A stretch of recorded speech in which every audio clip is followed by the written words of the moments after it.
Hello and welcome to Robbie Fox's subjective world of whimsical melancholy, a stream of consciousness for the weak-minded, where the unexpected is expected and the ratings suggest as much. Are you not buff enough? Do the hottest babes not even give you a passing glance? Do you wish you could just have someone you could trust to hold you at night and be there for you when you need it? Well, try being gay. No women, no pain, no pregnancy, just big sweaty mad action. And you don't have to stick to one lover. They congregate outside Jennifer Aniston films. Warning. Turning gay is no guarantee of a better life. Go gay now! That was our sponsors. I've been thinking about the subject that's on everybody's lips this week as we turn to the London 2012 Olympic Games. The athletes are all arriving and many of them have taken to training in the new running tracks that have been completed. We have a reporter out there on the field now, Victor Reece. Victor? Yes, Robbie. I'm here at the London Olympic Park, where in a strange move, the tracks being used in various events are being used as a training ground for the past few days. Oh, I'm here now with Usain Bolt. Mr. Bolt, could you please What? tell us? This is not a good time. Go away. But Mr. Bolt, you have been training vigorously for the big... I told you, I've not got the time now. You're annoying me, man. But I'm here live. I'm so... Oh dear. I've got blood. Oh, my microphone. Thank you, Victor. Smashing report. It's not all doom and gloom in my mind, no matter what my second personality tells me. Let's lighten the mood with a lovely story. Once upon a time, there was a big forest, and in the heart of the forest stood a medium-sized cottage. There lived a young girl and her stepmother. She was right bitch. She always made the young girl do chores like dusting and window washing. She was never allowed to play with the other children, or bake cookies, or buy bootleg Coldplay CDs. This made the little girl's life a misery. As chance would have it, the young girl was chopping wood outside the cottage, when a big grey wolf emerged from the trees. The young girl was so alarmed she could not even scream. She instead shouted, "Titwank!" The wolf was surprised to hear. The wolf cleared his throat and said, Do not fright, young girl, for I mean you no harm. I am here on behalf of your true mother, the beautiful Queen Azurel. The girl was so shocked she exclaimed, "Well, bugger me with a Budweiser bottle, a talking wolf!" The wolf continued by saying, "I am here to take you back to your mother in her council house in Berkshire." The young girl asked, "Berkshire? I thought you said she was a bloody queen, you lying turd." The wolf replied, Queen Azurel is her porn star name. Her full name is Azurel Beatrix Dyke. Where did you hear such foul language? "My stepmother says them. She says it to drown out the voices in her head," said the young girl. The wolf said, None of that matters now. You are free to return home. For you see, I have also been permitted to tell you your true name. Your true name is... Aerosol. "Wow," said Aerosol. "But how will we escape? My stepmother has all my belongings." The wolf suddenly vanished, and within a moment appeared again at the front of the house, wearing a black fleece and holding a clipboard. He knocked 3 times, and the stepmother answered. "Good day, madam. Don't we have marvellous weather today?" said the wolf. "A bit cloudy, but okay, I suppose," replied the stepmother. The wolf then said, "I'm Zach, and I'm from Stennis Zabrite Windows, and I'm here to let you know about our new range of exclusive offers on windows, guttering, door fixtures, and many more. Is there anything you're looking to have improved on your property?" The stepmother felt confused and said, "No, I don't want any windows or otherwise fitted. If I did, I would go out and find a professional and not wait around the house all day for some salesman with long teeth, fur, and a snout to show up on my doorstep. Now bugger off!" The wolf then decapitated the stepmother with a clipboard. Join me later on for part 2 of the exciting story.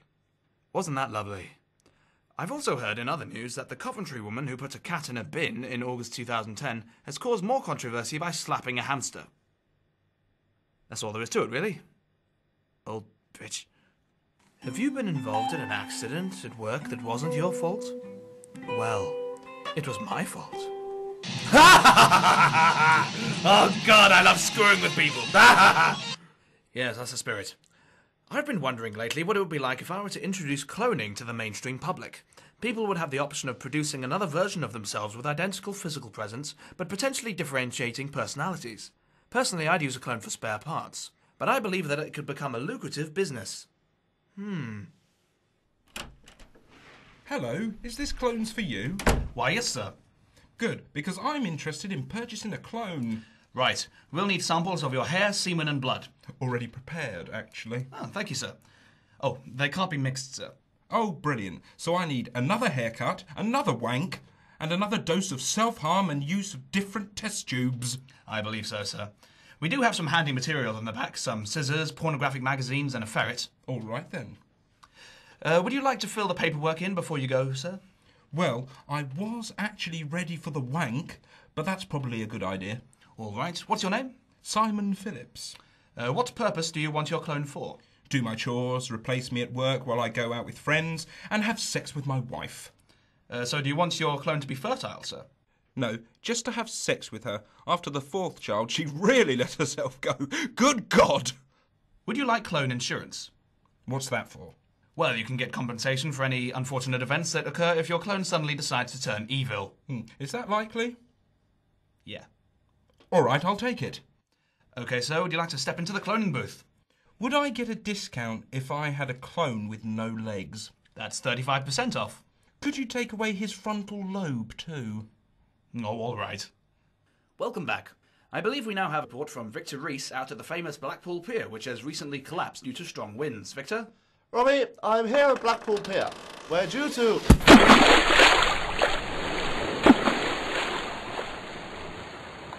Well, now to keep the wonder and majesty going, it's time for Philosophical Corner, presented by Phil Osophical Connor. Take it away, Phil. What does philosophy mean? I suppose we should really ask what philosophy means to modern people. Really, you just have to look out the window. Look at the people walking past with those dull, lifeless eyes. Then look at yourself in the mirror, and you'll notice yours are exactly the same. People don't want to know the meaning of existence because we don't need to. We have iPods and frappuccinos. What more do people need? People have more concerns over their internet connection than whether their lives mean anything to anyone.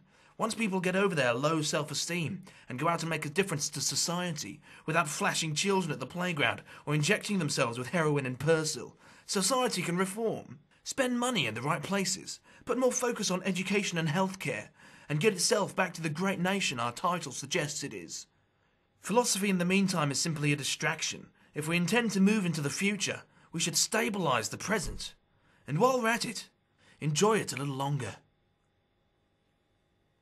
Sorry, I wasn't paying attention there. There's a rather large yet suspiciously quiet fly staring at me from the corner.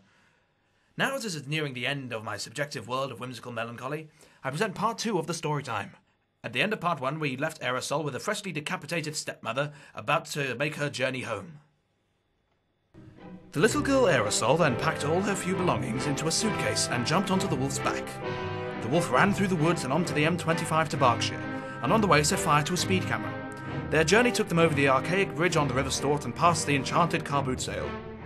When approaching the council house, Aerosol and the wolf were suddenly stopped by a gang of hood goblins, all wearing imitation gold chains, t-shirts 2 sizes too big, and reciting Coolio lyrics.